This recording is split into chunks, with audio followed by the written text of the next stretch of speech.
I recommend that the best listening is with headphones. However, if you don't have headphones, computer speakers are just fine, just at a respectable volume. If you would like, there is a phone number on your screen. Feel free to dial in via phone if that works best for you. There is an access code. I'll leave that up there for just a second. But also, as I talk, as you guys are writing that down, I will be monitoring the chat box as well as our polls and things like that. It's all going to be popping up. We're going to be kind of going through some of those.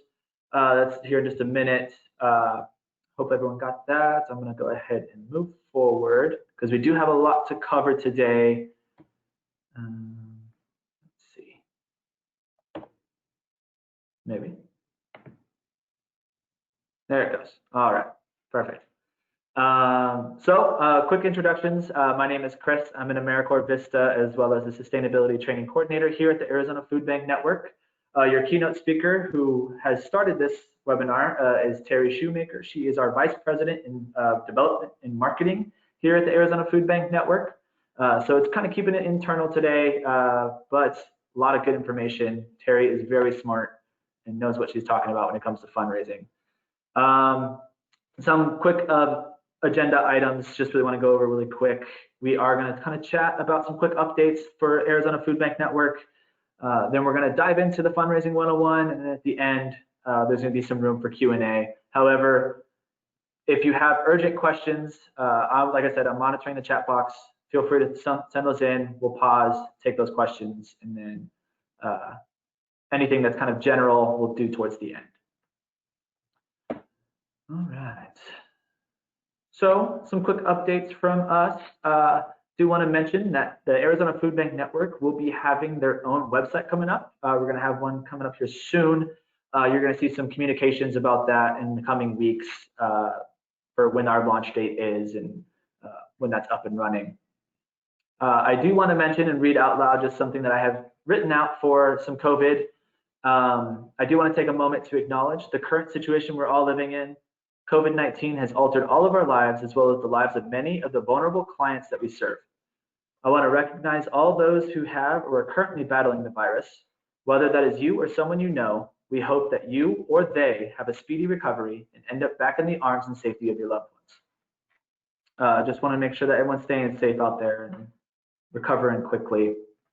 On top of the COVID-19 updates, we do have, I'm sure some of you have heard about, but maybe not quite all of you, COVID-19 granting opportunities from the Arizona Food Bank Networking.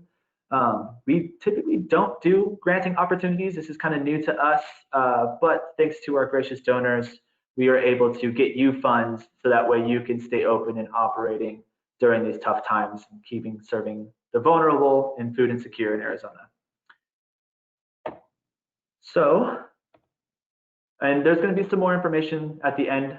You can reach out and contact me personally if you have any questions on the granting opportunities. You're going to have my information at the end of the slides.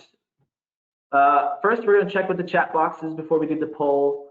I want to make sure, just kind of ask everybody if they can open the chat box, make sure it goes to everyone. And not just maybe to a specific person, but type out a message just saying who you are and what organization you're with. So that way we can kind of get a tally and just making sure that the chat box is working. So we'll give that a couple seconds.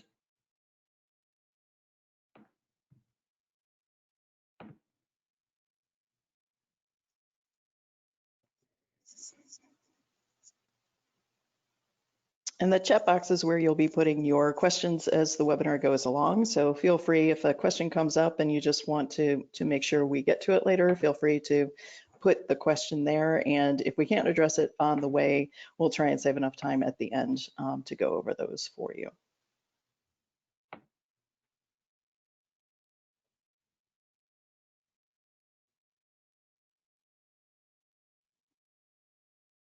And Christopher, do you want to do the poll? Yeah. Are you seeing some chats come through? I'm not seeing any on my end, but I just want to make sure we're seeing some.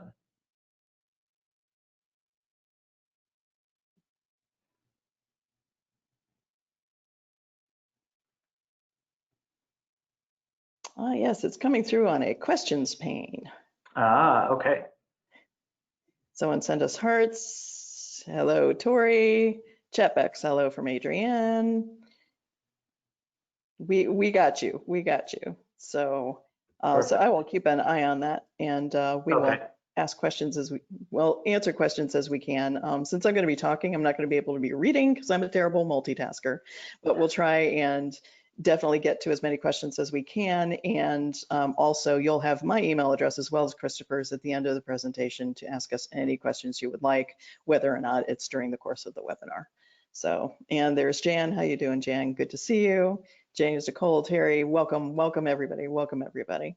So we're gonna test out a little poll. We've got a couple polls during the presentation, and so we want to make sure that this is a function that you can all see and use. So I'm going to launch a very sophisticated poll right now, and hopefully you can see that. Christopher, can you see it? I can see it on my end. Yes, so working here.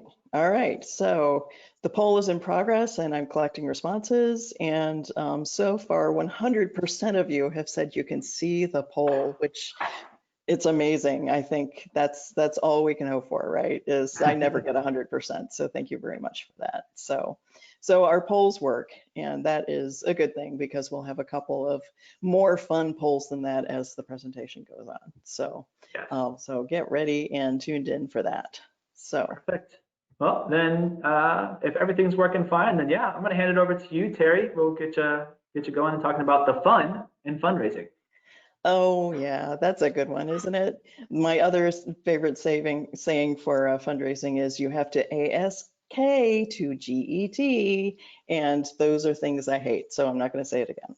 So Fundraising 101, this is meant to give you a basic overview of how funds are raised in the United States. So I'm going to have some statistics to share with you. I promise they won't be super boring, and we'll go over them very quickly. So hang with me, and we're going to see how money is raised, through what methods, and from whom. And hopefully you'll get a general overview of everything that you can do to fundraise and start thinking about some things that you can do for your organizations. So, okay, so this is a pop quiz, and this one I'm just going to ask you to answer in the chat box. So, why do donors give to you, your organization, or any other charity? So, why does anyone give anybody else any money? What do you think? What do you think? And you know, I think there are definitely different motivations for different kind of gifts. But what in general do you think prompts people to make a donation to any organizations at all ever? Passion for the cause. So listening by phone, if you can't listen on the PC, is a completely valid thing to do. So if you can't hear, then definitely calling in is a good solution, great workaround. And I think as fundraisers, we all have to do workarounds all the time. So let's see, passion for the cause, they're grateful for services because the organization asks. Adrian, that's very good. You get an A. They like to feel they've helped to meet a need. You have to be worthy of their gifts. They have a connection to someone on the board, maybe. Charity, good to see you. Yeah, all of those are great reasons why people give. And I think giving, it can be kind of personal too. It's, you know, something that, you know, different people have different motivations for, and different people, you know, it can be as simple as I wanted to, or as complicated as a repayment of a debt.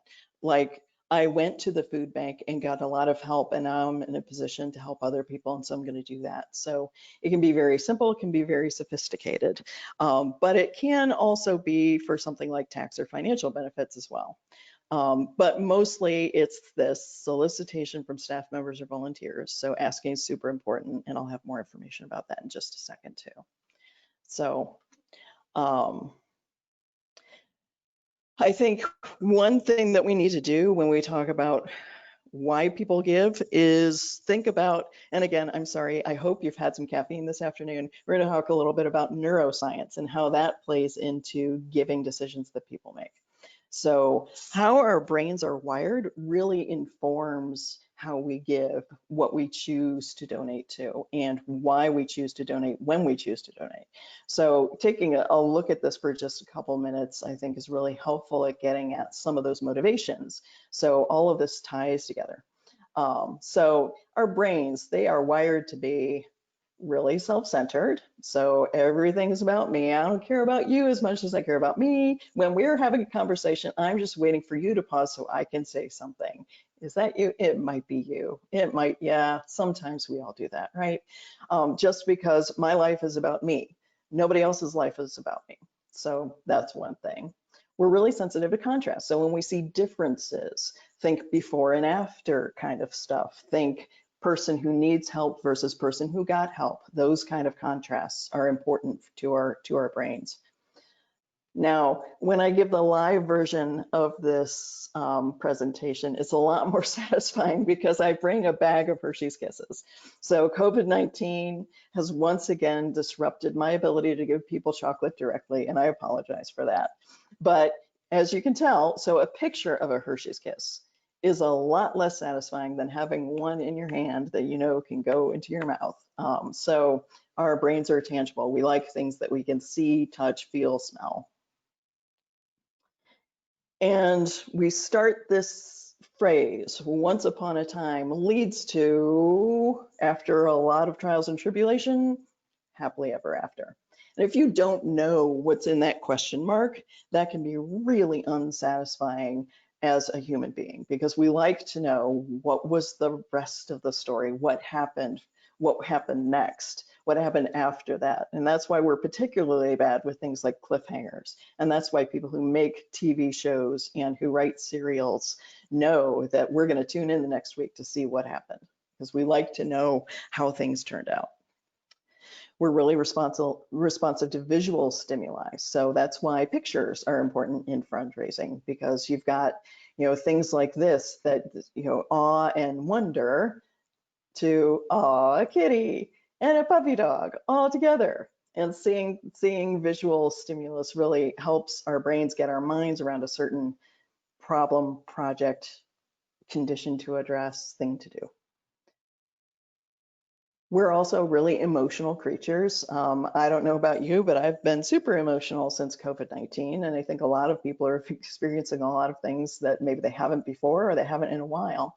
And when we look at each of these pictures, you can tell exactly what's going on in each one of them and how that person is feeling. And that's really important to us and our brains as human beings. And that's why that's really important in fundraising too. So this is the list of how our brains are wired to be, and we know why people give. What do you think is missing from this? Feel free to put an answer in the chat box if you'd like. So these are all, tangible, beginning and end focus, self-centered. Yeah, I can see that, I can see that, I can see that. What isn't there? Satisfaction, maybe. What's missing, and this is going to be really important for us in Arizona, is logic, science-based. So there's a lot of, so if you think in the traditional terms of right brain versus left brain or heart versus head kind of thing, people are making giving decisions from their hearts, not necessarily from their minds. And there are a couple exceptions in Arizona, which we're going to talk about. But it's really important to note that a lot of people are making their giving decisions based on feeling, based on gut feeling, which is why when we ask people to donate, we're connecting with them on that level, not necessarily on the, well, it's good for your bottom line kind of level. And as people who work at nonprofits, we certainly feel those causes every day. So logic is missing from this list. And another thing that we need to think about when we're fundraising is overwhelming people too, because there are an awful lot of people who are at risk of hunger in Arizona. There are an awful lot of people at risk of hunger that you serve every day. And if we talk about all of the people who are at risk, that can get really overwhelming and put us into shutdown mode pretty quickly. So just looking at this picture, you kind of don't know where to look. You don't know what to do. You don't know why she's sad. And if we look at just one instance of her, I feel a lot worse for this kiddo than I did in the previous picture, because I can lock onto her. I can see how tightly she's hugging that teddy bear. I can sympathize with her. I can empathize with her. So donation, fundraising, all of that is a very singular activity, where whether you're gaining revenue from individuals, foundations, corporations, and we'll talk about all that too. So the big exception, that logic thing that I was talking about in Arizona, is being a qualified charitable organization. And if you don't know what this is, and you don't know if your organization is a QCO, you absolutely need to find out. That is the one thing. I'm going to blather on for about 40 more minutes, but this is the one thing that you absolutely have to put at the top of your list and make sure that you address, is whether or not you're a QCO, and if you're not, becoming eligible. Because this really mandates a lot of giving in Arizona, and it's unlike that in a lot of other states, because giving to a QCO makes you eligible for a tax credit on your Arizona state taxes of between $400 and $800, depending on how you're filing. And anybody who is a QCO and tracks their gifts knows that we get a lot of donations that are exactly $400 or $800, because people are making a donation because of the tax credit. And that's the one exception to all of that touchy feely, warm, emotional stuff here in Arizona. Is, yeah, there are donors in other places who give for a tax donation, but there's a big asterisk on that too, because in order to take a tax deduction, you have to itemize. Not as many people itemize as give. And so people are just foregoing that altogether. A lot fewer people are itemizing these days because the standard deduction went up so high. So this is a really powerful thing, because we're in Arizona. We've got this thing that appeals to the logical side of people. And so if you've got people who give you $200, $400, or $800, and you know that, that's the messaging that you send to them, is, hey, don't miss out on your tax credit, because I know that's important to you. So that's just a big exception here in Arizona, where, you know, we've got all of these heart-based cause, all of these heart-based decisions, and we've got this big old pile of logic right on top of that. Now, that said, people aren't going to make a tax credit donation to a place that they don't know about or don't really feel connected to the mission of. So you still have to make that mission-based case, but know that you're leading with a different thing when you're talking to someone who's a tax credit donor. So that's fun. So people a lot of times look at me and think, wow, professional fundraiser, you must have thought about this. And nobody grows up saying, I want to be a professional fundraiser when I grow up. I think very few people actually say, I want to work in nonprofits when I grow up. It's just not seen as kind of a legitimate career opportunity. So I am a professional fundraiser, and I've got a lot of tools and skills. For some people, they think I'm a magician, that I've got this black box that I use and I open up every once in a while and I raise a ton of money. And I'm here to tell you it's not that. It's a simple skill set and a toolbox, and you put things together and it's just work. So I think people visualize a few different things when they think professional fundraiser, but most of the time I think what they visualize is this. And if you are going to approach fundraising like this guy approaches car sales, then that's kind of the wrong place to go. And you're going to have very limited success, because people are smart, your donors are smart, and they will be on to you if they know that all you're out for is a dollar bill or to put money in your organization's pocket. That's not good enough. What they want to do is be connected to your cause. So being a professional fundraiser, you know, it matters. There are some professional groups that are dedicated to fundraisers alone. The Association of Fundraising Professionals is one of them.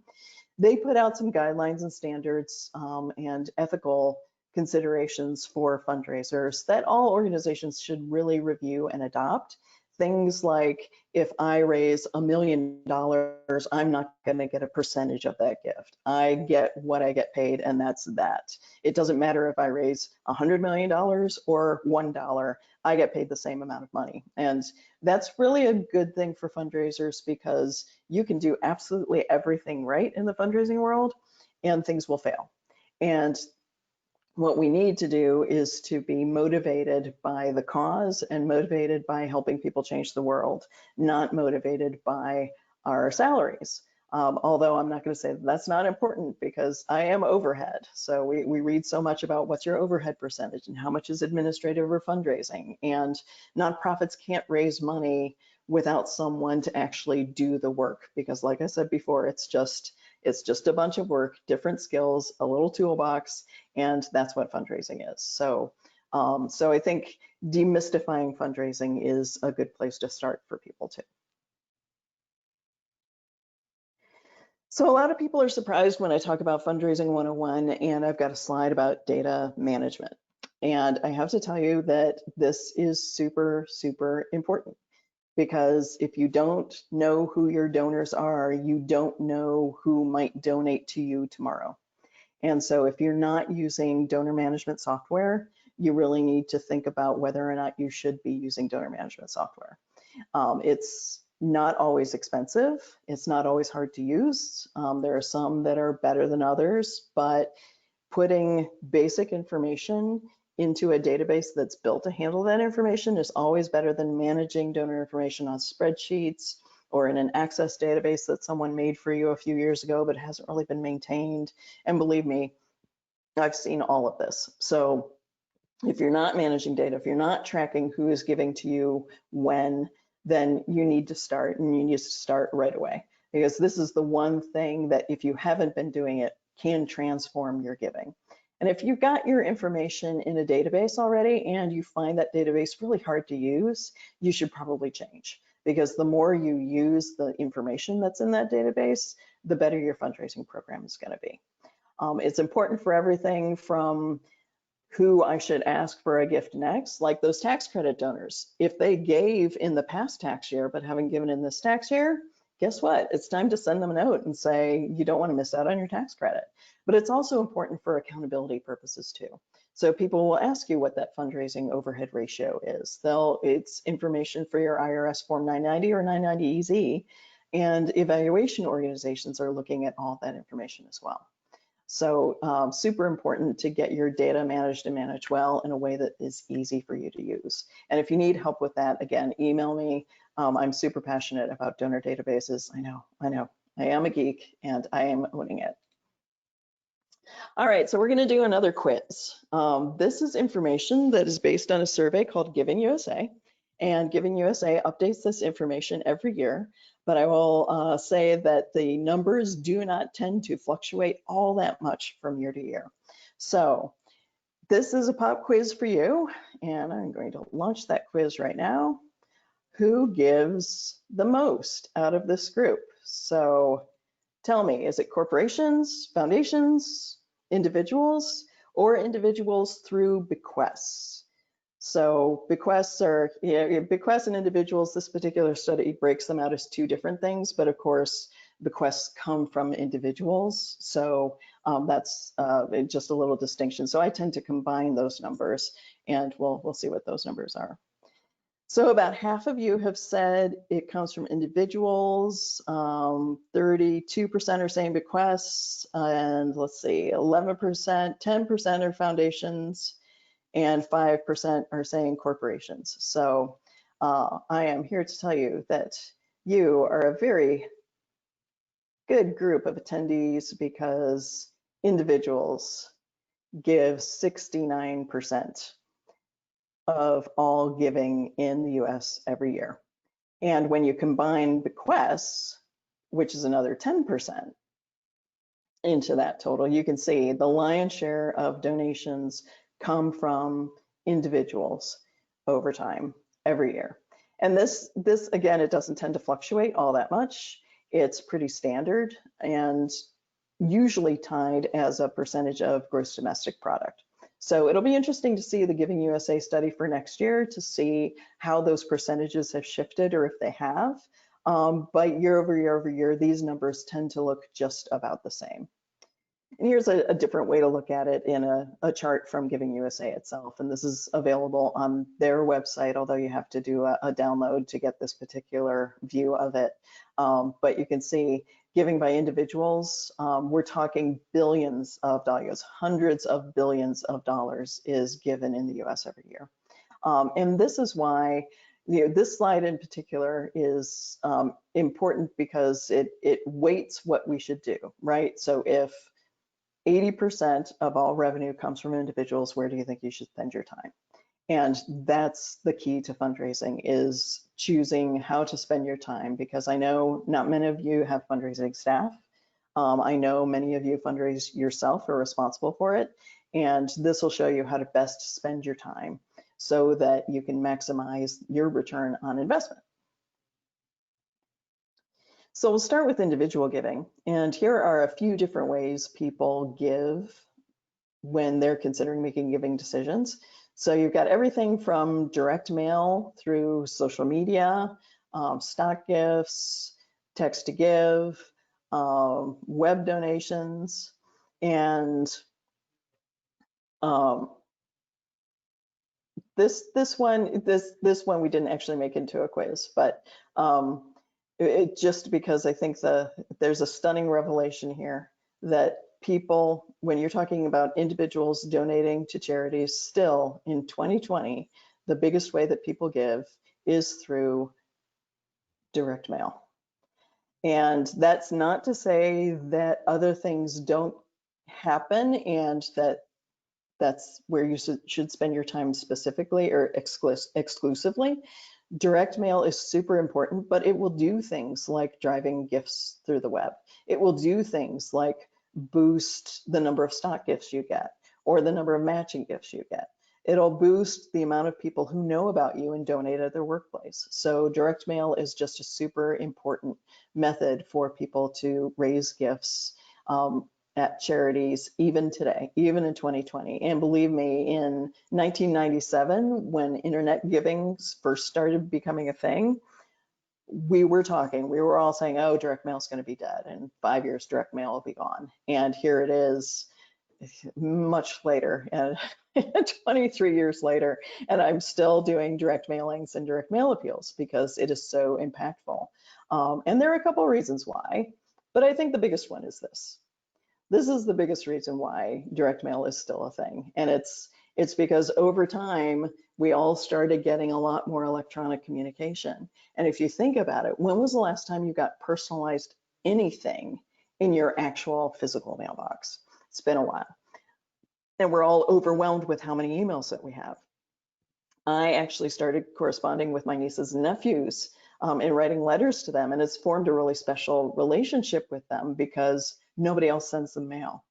And so if you think about that very personalized thing, that letter I got from my niece or the letter that I send to my niece, and you compare it to a piece of mail that you get from a charity that you like, you know, this is not a letter from my niece. However, it is a nice communication from an organization that I care a lot about. And so I think when you're thinking about personalized letter for my niece, on the spectrum of junk mail that I don't want and I just recycle it right away, I think mail from charities is in the middle somewhere because you're sending a communication to people who like you. And that's meaningful these days because there's so much less in the mailbox that's meaningful to us. So that's why I like this little graphic. And this graphic has been around for a while. You can see his computer is a little bit old style, so we could feel a little bit bad for him. So direct mail appeals should have 4 elements, and we're doing part 2 of this webinar series is on Thursday, and we're doing a whole webinar on individual giving alone. And I'm going to cover a lot in direct mail, but I wanted to do something super high level for those who can't join us on Thursday because this is very important. It's 4 elements that need to go into each direct mail piece that you send. And a direct mail piece is nothing more than a letter that you send to a lot of different people. So it needs to have an outer envelope. That's what what the thing goes into. So this is the outer envelope. You have a letter or a card. This card happens to be our holiday card from, I think it was a year ago. And it has a nice letter on the inside. And we'll be going over some tips for writing on Thursday as well. And a pre-personalized response slip, which if you can't see on the camera, you can probably see on the screen a little bit better. The screen is to Ms. Jane, sample person. So the reason you do this is because you don't want a donor having to handwrite in tiny, tiny writing on a little line their information, because anything that you put in an envelope needs to not stop them from responding. And this is the return envelope, which is the fourth piece. So it's already addressed to you. And again, that's a stopper. If I don't have an envelope and I have to find one, when was the last time you used an actual close-faced envelope to mail something to someone? So you need to put all these elements together in a direct mail piece. And again, on Thursday, I'll cover this in more detail. So monthly giving is super important as well. Once you enroll someone, that just means every month they give the same amount on about the same day. Most donor databases can handle this for you. So again, it's another reason to have a database, is that this can be automated. So all you have to do is recruit people into being monthly donors, and then it just goes automatically from there. So most of the time it's a one-time setup, and you can do credit card versus cash. And it's super great for budgeting, because I know about how much is going to come in every month, because monthly donors, once they're with you, the attrition rate is really low, especially if you're doing some good stewardship or good thank yous and follow-ups for them. So on web donations, it's another very common way that people give these days. And even though it's less common than direct mail donations, it's been balancing out more. Direct mail, again, drives a lot of people to the web to donate. So people will get this, and instead of sending something back, they'll just say, oh, this organization, I know them, I'll go online and I'll give. So web donations, super important. A lot of times, though, people are new. They'll get to your website for reasons that you may not know or understand ever, and they'll give to you. And the gifts that they make are 5 times as great as the ones that you might get in direct mail. So it's a higher value donor that's coming to you through the web. But again, you need to steward them correctly, including putting them on your mailing list, because whether or not a donor responds to you online, they might like receiving your mail too. And again, the mail might prompt them to give that day in a way that an email never will, just because we have so much email in our lives right now. So planned and major giving is another way. Oops, there we go. Planned and major giving is another way that people contribute, and it can be really beneficial to the donor. They might be really looking for a tax break. And philosophically speaking, a planned or major gift is no different from any other gift that you ask for from anybody else. It's all about relationships and building relationships with people and making sure that they know that they are important to you. And again, this is a topic that we'll get into a little bit deeper on Thursday as well. So planned gifts, a lot of people are very scared of planned gifts. It can be very complicated and lawyers involved, and it can also be as simple as saying, hey, will you include our organization in your will? I was on the board of a library in Maine, and our annual budget every year, we spent about $30,000. And we got bequests from people just because they loved the library, and once in a while people would be asked, consider, leaving the Lubeck Memorial Library in your will. And that ensured that library is going to be around for a long time to come in a place that's pretty economically depressed too. So life income gifts, planned gifts, they're super important to the overall revenue picture that you're building for your organization. And I think, someone said in our chat very early on that, asking people is important. Well, this is how important it is. And I think this graphic is a little bit less clear than just pulling out this statement. 81% of households contributed when they were asked. Now, that doesn't mean that your response rates are going to be 81%. It just means the right person with the right offer at the right time happened all at once, and someone was asked in a way that was meaningful.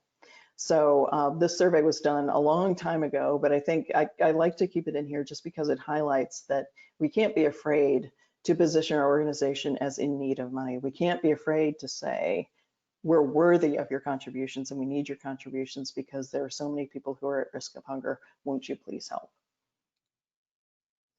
So now we're moving on from individuals to corporations, and we're going to talk a little bit about our 5%ers, right?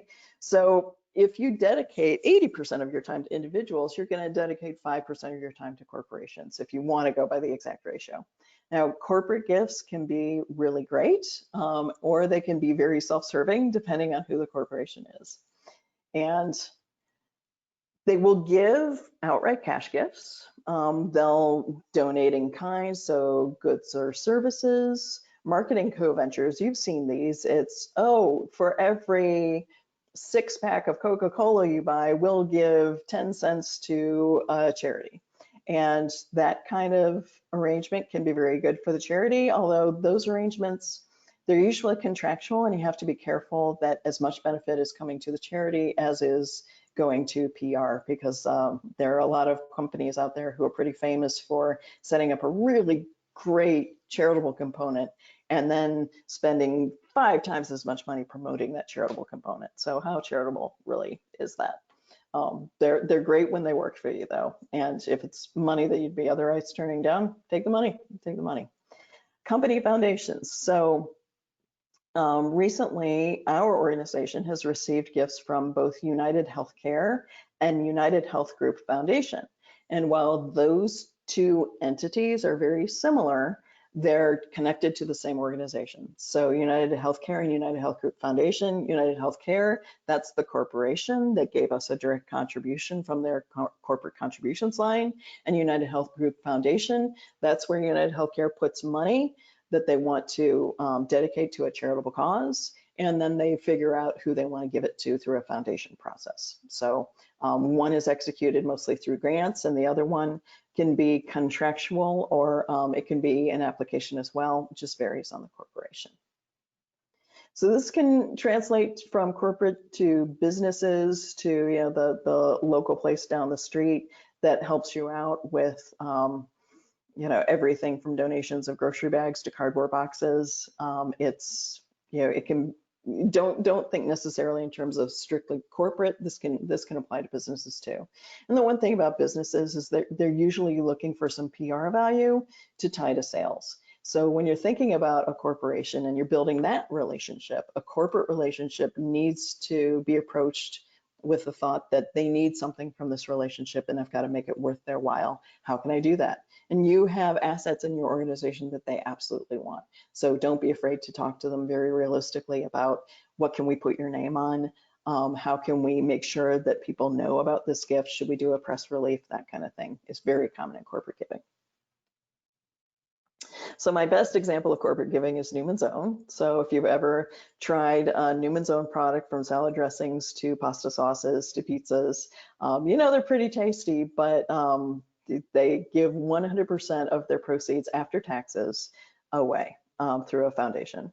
And that's, you know, this is like the bright shining example of corporate giving is, yeah, it's a for-profit company, but they don't make any profit really because they give it all away. So I love to highlight Newman's Own as just kind of the best example out there. Now, obviously, not every corporation can give away 100% of their proceeds, but Newman's Own does, and we thank them for that.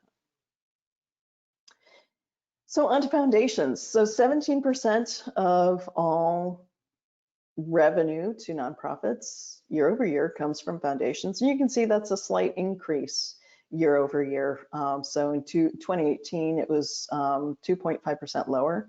So there was a little increase in foundation giving. Now, foundations, usually there's a proposal process, not always. But again, this is just another type of relationship building. And if you're in Arizona, you probably know the big foundation names, and you either have connected with them and get income from them, or you need to connect with them and tell them about your organization. But I think a lot of people approach fundraising and they make a basic mistake that a foundation is an institution, a corporation is an institution. But all of those institutions are made of people and people that you form relationships with. So if you don't know a program officer at a foundation, you should absolutely pick up the phone and see who you can talk to. And there's some relationship building stuff that will be in the Thursday presentation too, that cross applies from individuals through to corporations and foundations. But at a basic level, all fundraising is about relationships and relationship building, and foundations are no different. Now, the applications that they have can be very complicated. They can be really long or really short, depending on what the foundation asks for. And at a minimum, you have to fill those out correctly. And that's the biggest advice that I can give you about foundations in our hour webinar together, is fill out the application the way they request. I did one wrong last year. I attached the wrong attachment. It was just the wrong financials. It wasn't, it wasn't anything salacious or that I was embarrassed by, except that I was embarrassed because I attached the same set of financial information twice instead of 2 different years.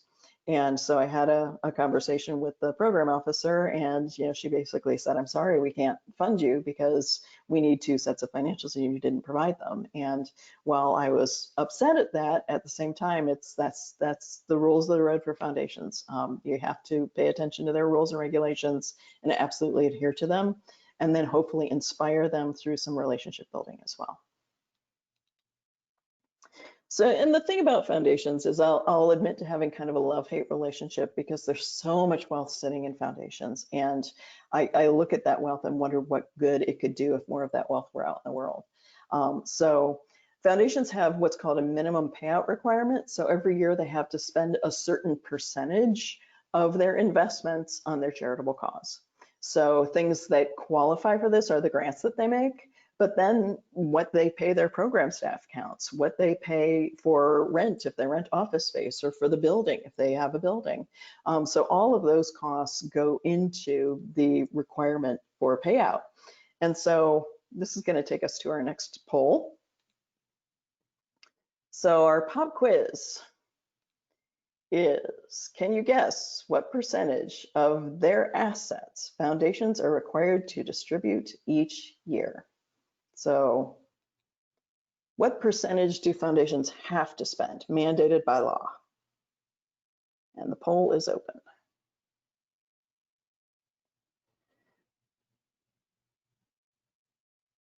And so far, okay, it looks like we're landing at about 43%. There's a split between A and B. 43% of you think it's A, 5%, 43% of you think it's, 45% now think it's B, which is 15%, and then a few of you think it's 20%.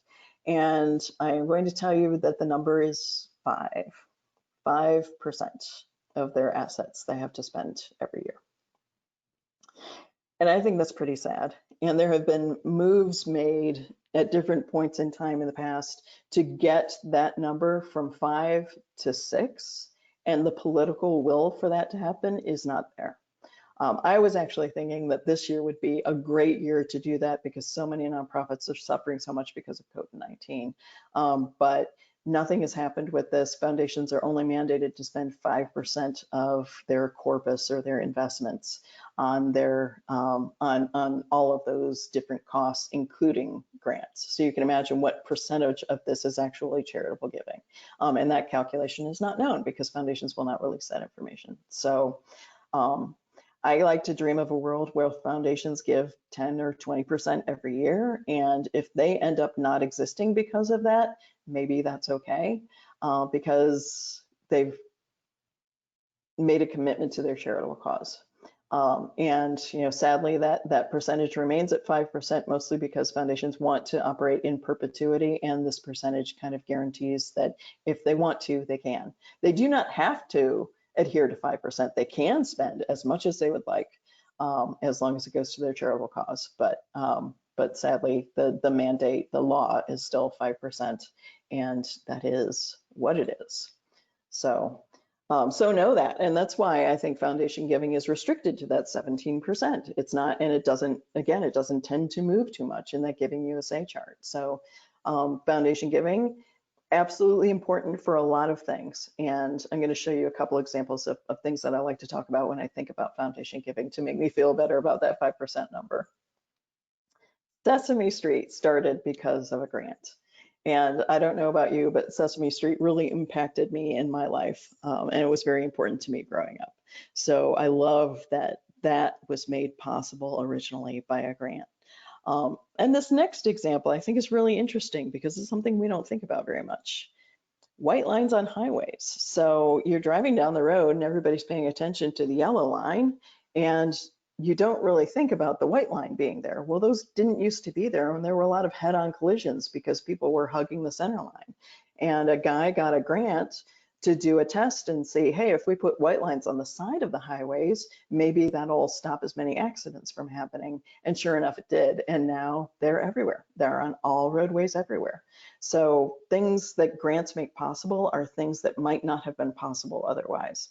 And that's really important when you're thinking about applying for a grant. Is there something that might have been impossible otherwise that a large grant or even a nice sized grant might make possible for you? So foundation grants, yeah, you gotta love them, you gotta tolerate them. So some days I like to remember these two examples as just kind of prime examples of what grant making and really good grant making can do and the change that it can make in the world. So I can hear you asking, what about COVID-19? What has happened? Now, I want to caution you that this chart was made of a survey that was sent to people who gave $1,000 total or more to one or more organizations. So we're talking about people who have dedicated a portion of their income to giving pretty consistently. Because $1,000, that's a pretty high bar. But I think there are some lessons learned here for the rest of us. Is 25% plan to increase their donations and 54% want to maintain it. Now, whether or not that 54% will be able to maintain it, who knows? But I think the lesson here is just because there's a crisis doesn't mean we can stop doing our jobs of building relationships and asking for money. It's super important to be in touch with people who care about your cause, because they still care about whether or not they can donate today or not. And I think we can spare ourselves a lot of anguish, wondering if it's the right time to ask someone for a gift by writing the right message too. So I'll tell you the message that I sent out at the height of the pandemic was, if you aren't in a position to give, we absolutely understand. If you need help with food, here's where to go. And so putting that kind of message into an appeal just honors the fact that not everybody who's reading that letter is going to be unimpacted financially, health-wise, family-wise by what's going on with COVID-19. So I think the best thing to do is just to talk honestly with donors and remember you're in a relationship with them and you need to honor those relationships if you can. And part of that is talking about things like the elephant in the room of COVID-19 and how everybody's being impacted and life is very different today than it was a year ago. If I did the same old appeal at this time of the year that I did last year, guess what would happen? Probably not much. But because we acknowledge those things with our donors, you can really inspire them to action and inspire those who can help to help, because these days we certainly need the help. So that is COVID-19. So, and I like to inspire people a little bit with this final thought, which is that when I'm asking someone for money, I try to not think of it as asking someone for money. I am inviting them to change the world in a way that's meaningful to them. And all they have to do is give a little money to do it. And that's really what, at its best, charitable giving is and fundraising is inspiring people to help change the world along with you. And I think that every one of you is capable of doing that. So don't be afraid to go out, go get them, and do as much as you can to get the support that you need to make sure that your organization is going to be around to serve the people that you serve, because we need you. We all need you very, very much. So with that. Yeah, thanks. Yeah. Thank you very much, Terri. That was amazing. I do have some drawn up questions that I have gathered on my side. I don't have access to the question box, unfortunately. I think you're going to have to kind of review that one. But while you're opening that up and figuring out if people are asking questions and giving people some time to type some things out, I did want to ask a few of these here. One of them is, who in the organization should be responsible for fundraising? If you cannot afford fundraising staff, then you need one point person, and that's usually going to be the executive director, whoever is in charge of fundraising at your organization, and get staff as soon as possible. You can also hire contract staff if you want to, if you want someone to just kind of drive things. But it's a lot more successful if it's someone very internal to the organization, because that way you'll know what's going on that you can fundraise for. So wow, we saw twice as many people last week as we did the week before. That's a message that you put out to your donors as quickly as possible, because they'll be inspired by all the activity that you're having to bear and can respond quickly. So you really need someone who's embedded in the organization. And that said, we like to say that it's the best of all possibilities to build what's called a culture of philanthropy. So making sure that everybody at the organization understands what giving is, why it's important, that it's not a magic little black box, and that everybody in the organization owns a role in fundraising, because it's just, if you can't pay the bills, you can't do the mission. And you got to pay the bills, and everybody needs to know and to lock on to the fact that that's a super important activity of your organization, so that you can be here today, tomorrow, next year, the year after that. Let's see. There was a question about who I am. I am not a contracted professional fundraiser. I do work full-time for the Association of Arizona Food Banks, our old name, the Arizona Food Bank Network, which is our new name. And I've been here for almost 5 years. So and that's my role here, is fundraising and then other marketing and communications. So for those of you wearing multiple hats, I understand. There's nobody else that I give things to, and they do the fundraising. I write the grants, I write the direct mail appeals, I print them on the printer, I assemble them at home on my living room floor while I'm watching TV. So I'm doing everything too. And I understand that you're trying to do the work and fundraise as well, and I completely understand. This is where you can rely on your board or your volunteers, and it can be as simple as saying, hey, could you write some thank you cards to some donors for me? Could you help me? You're good at writing, that's great. I need to do an email out to all of my donors to let them know that this thing is happening. So I think while a lot of times we feel alone, we have to ask for help. And I know that's really hard, especially when you're in the helping mode, but you absolutely need to make sure that you can get everything done that you need to get done by asking for help. Let me see.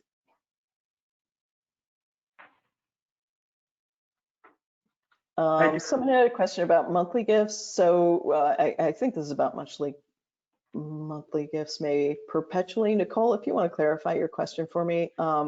So that just means it doesn't end. So in perpetuity or perpetually is just, it keeps on going forever and ever until something stops it. So, foundations want to be around in perpetuity. They want to be around forever, usually because there's some legacy or some, the original people who founded it had a vision that they wanted this to be a presence in the community forever. Monthly donors give until they tell you to stop, unless you've told them this is a 12-month gift or a 24-month gift. So that goes on until something stops it. Terri Underhill, I will give you all of the direct mail that you would like. I can give you PDFs that you can revise. We even have original design files. So email me and tell me exactly what would be helpful for you, and I'm happy to give you any resources that you'd like. And I can send you the, I'm trying to think if I've got any copies of the appeal that I did about COVID-19. I might have one at home. But if not, I've definitely got the wording that I use, the letter, and I can send that to you as well. I have one here for you, Terri, just kind of backing all the way up to data management. Some agencies might not know what to use. So what tool or resources can you recommend for data management? It's going to depend entirely on the number of donors that you have and the number of donors that you need to manage. There are very good small programs. One is called Bloomerang, and it's a minimal amount of money, I think, every year, especially depending on the number of donors you have in your database. But there are some smaller programs like that. Little Green Light is another one. But basically, if you want to send me what kind of things you're looking for in a data management solution, I can send you back some ideas, and I can send you to some places that have resources and comparisons of what they are and how much they cost and kind of the assets they have. There are a few out there that I don't like as much, either because they're too expensive or because they're built to do things 100% online, and that makes doing a mailing really tricky sometimes. So let me know a little bit more about your particular needs, and I'd be happy to point you in the direction of some people who have done some comparative analysis on that for you. Our email addresses are on the next slide. Yeah, they're going to be on the very last side, and I will keep that up towards the end. It'll be up for a couple minutes at the end so everyone can copy them down and things like that. Yeah. And will we be talking about MailChimp type programs next time? I certainly can. We can talk about email management. I will say that there are some donor databases that have mail utilities built into them as well. So that's one thing to consider when you're doing donor data management, is sometimes they make it really easy for you by just embedding email contact right into the program. So you don't even have to use an extra toolkit like MailChimp. And everything's all together in one place. So we got about 3 minutes till 4, so that gives us plenty of time for maybe a couple more questions.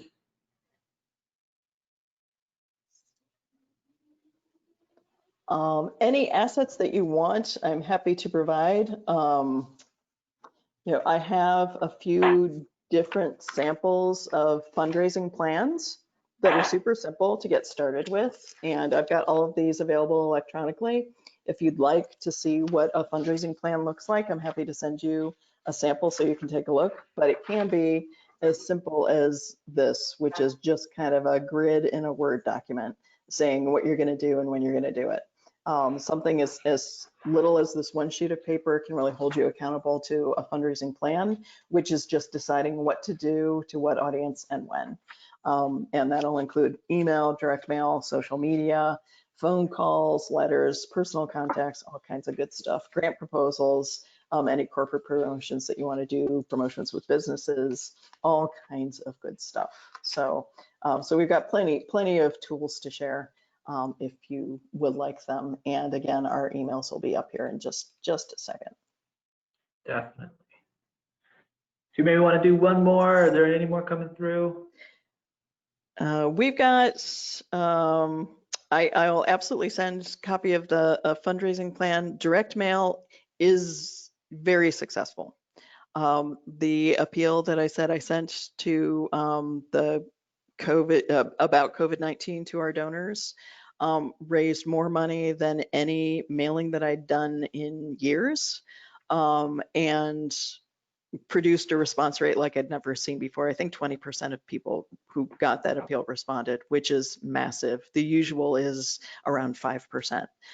So direct mail is really effective. It does cost a little bit more incrementally right up front because of things like postage and printing. But again, you're making an impact with people in a time when life is just really noisy, and anything that breaks through and sends a message to people at the right time is absolutely the thing to do. So there's some smarter ways to do it. And if you want to talk through that at all, I'd be happy to see what your particular situation is, and we can figure out what the best direct mail approach might be for you. Perfect. That being said, I'm going to go ahead and just kind of move forward. We're running a little close on time here. If you have any other questions, or like we said, emails are going to be at the very end. I'll keep it up for a couple minutes for you all to copy them down. Terri, thank you very much for all the great information. As she has mentioned a couple times, we are going to be doing a part 2 on individual fundraising on Thursday. Same exact time, 3 o'clock till 4. Make sure you tune in. You can ask even more questions then.